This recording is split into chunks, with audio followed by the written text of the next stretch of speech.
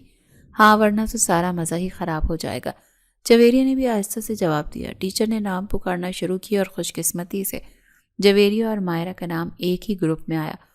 وہاں پر سب لڑکیوں کو گروپس میں تقسیم کر دیا گیا تھا تاکہ وہ منظم طریقے سے اس خوبصورت جگہ کو انجوائے کر سکیں اور ان پر نظر بھی رکھی جا سکے۔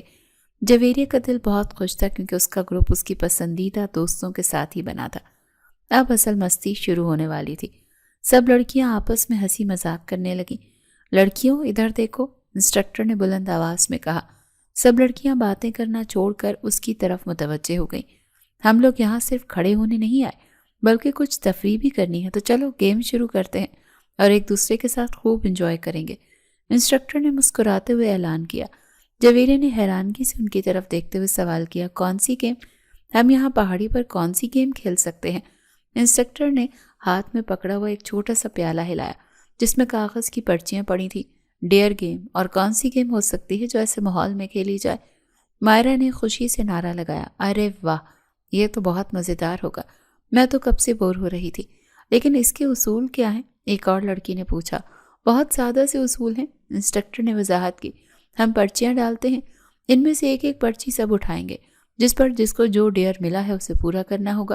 کوئی بہانہ نہیں چلے گا اور نہ ہی کوئی پیچھے ہٹ سکتا ہے۔ کیا سب تیار ہیں؟ ہاں ہم تیار ہیں، سب لڑکیوں نے ایک ساتھ شور مچایا۔ سب اس بات پر متفق تھیں کہ یہ کھیل یادگار ہوگا۔ پرچیوں کا پیالہ سب کے درمیان گھمایا گیا۔ لڑکیاں باری باری پرچیاں اٹھاتی گئیں اور قہقہ لگاتی گئیں۔ کسی کو گانا گانے کا ڈیئر ملا تو کسی کو ڈانس کرنے کا۔ ماحول بہت خوشگوار تھا اور اب جویریہ کی باری تھی۔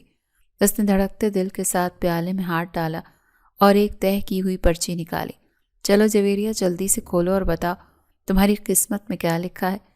مائرہ نے اسے کونی مارتے ہوئے کہا۔ جویریہ نے مسکراتے ہوئے پرچی کھولی۔ جیسے جیسے وہ عبارت پڑھتی گئی اس کے چہرے کی مسکراہٹ غائب ہوتی گئی اور رنگت پیلی پڑنے لگی تھی۔ کیا ہوا؟ کیا لکھا ہے؟ مائرہ نے بے صبری سے پوچھا۔ جویریہ نے پرچی اپنی دوست کی طرف بڑھا دی۔ یہ دیکھو، یہ کیا مذاق ہے؟ مائرہ نے پرچی لے کر بلند آواز میں پڑھا۔ وہ سامنے ہوڈی پہنے ایک لڑکا کھڑا ہے، اس لڑکے سے کچھ ایسا کہو کہ وہ تمہیں تھپڑ مارے۔ جویریہ نے غصے سے پیر زمین پر مارا۔ یہ کیسا ڈیئر ہوا؟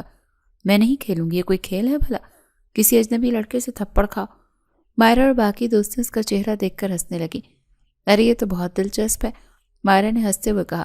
سوچو کتنا مزہ آئے گا۔ تمہیں مزہ آئے گا، میرا تو منہ سوج جائے گا، میں یہ نہیں کروں گی۔ جویریہ نے پرچی واپس انسٹرکٹر کی طرف بڑھائی۔ میں یہ ڈیئر پورا نہیں کر سکتی، یہ ناممکن ہے۔ نہیں جویریہ، انسٹرکٹر نے سختی سے کہا۔ اصول تو اصول ہیں، یہ تو ڈیئر ہے، پورا تو کرنا ہی پڑے گا۔ تم کھیل چھوڑ کر نہیں جا سکتی۔ لیکن یہ کتنا عجیب ہے، میں ایک شریف گھرانے کی لڑکی ہوں، میں جا کر کسی لڑکے سے بدتمیزی کیسے کر سکتی ہوں کہ وہ مجھے مارے؟ جویریہ نے دلیل دی۔ اور دیکھو، ایسے تم سارا مزہ کرکرا کر رہی ہو۔ اس کی دوست مائرہ نے اسے جذباتی کرتے ہوئے کہا۔ اگر تم نے نہیں کیا تو سب کہیں گے کہ جویریہ ڈرپوک ہے۔ ہاں بالکل، دوسری لڑکی نے لقمہ دیا۔ اتنی چھوٹی سی بات پر ڈر گئی۔ جویریہ کو اپنی انا مجروح ہوتی ہوئی محسوس ہوئی۔ وہ کبھی بھی کسی چیلنج سے پیچھے نہیں ہٹی تھی۔ دیکھو، اگر ڈیئر پورا نہ کیا تو تم لوزر ہو، اور یہ بات کالج میں سب کو پتہ چل جائے گی کہ جویریہ حیان شاہ ایک لوزر ہے۔ مائرہ نے اسے چیلنج کیا۔ جویریہ غصے سے اٹھ کھڑی ہوئی، اس کی آنکھوں میں ایک چمک آ گئی تھی۔ یاد رکھنا، میں کبھی بھی لوزر نہیں بنوں گی۔ تو پھر چلو دیکھ لیتے ہیں، ابھی جاؤ اور کر کے دکھاؤ۔ مائرہ نے اسے مزید اکسایا۔ اس کی تمام دوستوں نے اس پر قہقہ لگا کر ہنسی تھی اور تالیاں بجائیں۔ میں اس لڑکے سے کیا کہوں گی؟ وہ خود کلامی کے انداز میں بڑبڑائی۔ اب باتیں مت بناؤ اور جاؤ۔ مائرہ نے اسے دھکا دیا۔ وہ دیکھو، وہ وہیں کھڑا ہے۔ جویریہ نے نظر اٹھا کر دیکھا۔ کچھ ہی فاصلے پر وہ لڑکا کھڑا ان پہاڑیوں سے لطف اندوز ہو رہا تھا۔ سردی بھی حد سے زیادہ تھی۔ یہاں کی ٹھٹھراتی ہوائیں جسم کے اندر سے آر پار ہو رہی تھی، جس کی وجہ سے اس نے خود کو مکمل ڈھانپ رکھا تھا۔ وہ ان سب کی طرف کمر کر کے کھڑا تھا۔ جویریہ نے گہرا سانس لیا اور اپنے کپڑے جھاڑے۔ ٹھیک ہے، میں جا رہی ہوں، لیکن اگر اس نے مجھے زیادہ زور سے مارا تو تم سب ذمہ دار ہوگی۔ جویریہ نے اپنی دوستوں کو وارننگ دی۔ ہاں ہاں، ہم ذمہ دار ہیں، تم جاؤ تو صحیح۔ مائرہ نے ہنستے ہوئے اسے ہاتھ کے اشارے سے روانہ کیا۔ جویریہ بوجھل قدموں کے ساتھ اس انجان شخص کی طرف بڑھی۔ ہر قدم کے ساتھ اس کا دل بیٹھ رہا تھا، لیکن پیچھے سے آتی دوستوں کی ہنسی اسے رکنے نہیں دے رہی تھی۔ وہ نہیں جانتی تھی کہ وہ جس شخص کو چھیڑنے جا رہی ہے وہ کون ہے، اور یہ مذاق اسے کس مصیبت میں ڈالنے والا ہے۔ جویریہ آہستہ آہستہ قدم بڑھاتی ہوئی آگے جا رہی تھی، لیکن وہ اندر سے بہت زیادہ ڈر بھی رہی تھی۔ ہمت مت ہارنا جویریہ، بس جاؤ اور کر کے آؤ۔ اسے دوستوں کی آواز آئی۔ جویریہ نے پیچھے مڑ کر گھورا اور پھر سامنے دیکھا۔ اس نے ایک زوردار تھوک نکلتے ہوئے مزید قدم تیز کر دیے۔ مائرہ حیرانگی سے اس کی طرف دیکھ رہی تھی اور اپنی دوسری سہیلی کے کان میں سرگوشی کی۔ خاموش رہو، اسے معلوم نہیں ہونا چاہیے کہ ہم اسے دیکھ رہے ہیں، ورنہ یہ واپس آ جائے گی، اور یہ نہیں لگنا چاہیے کہ یہ ایک ڈیئر ہے۔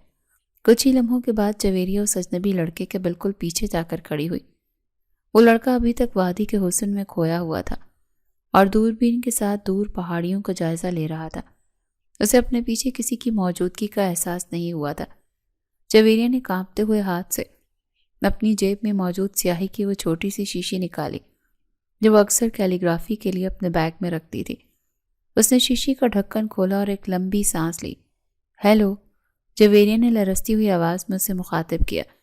اس لڑکے نے جو دوربین کے ساتھ پہاڑیوں کا جائزہ لے رہا تھا ایک دم سے مڑ کر اس کی طرف دیکھا۔